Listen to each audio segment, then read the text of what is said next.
Kwa hivyo nilitaka niwakumbushe tu ndugu zangu kwamba sisi, maana kuna wenzetu wengine wao kwenye hili walidhani, walikuwa na tamaa, sisi tutakwenda kudai vyeo, tutakwenda kudai nafasi.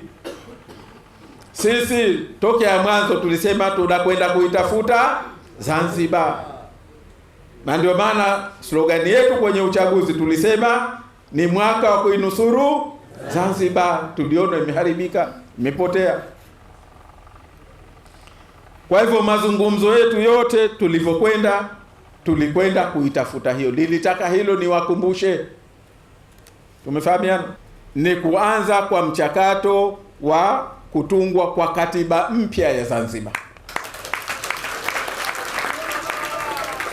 Tumefahamiana kwamba haya lazima tukaya yote yaliyokuwa yanatengeneza ufalme, yanatengeneza misingi ya uonevu, misingi ya ufisadi ndani ya katiba na yakalindwa na katiba, lazima tuende tukayaondoe, tukayashughulikie, ndio tutaweza kutengeneza nchi yetu. Uchaguzi ujao ufanywe chini ya katiba mpya na katika taratibu zote zile zinazohusika katika kuja na uchaguzi ambao utakuwa wa huru na wa haki. Kwa hivyo kama ni katiba mpya iwepo kabla ya uchaguzi utakao kuja. Tume mpya ya uchaguzi iwepo kabla ya uchaguzi utakao kuja.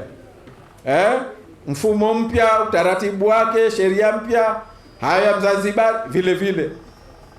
Tumefahamiana?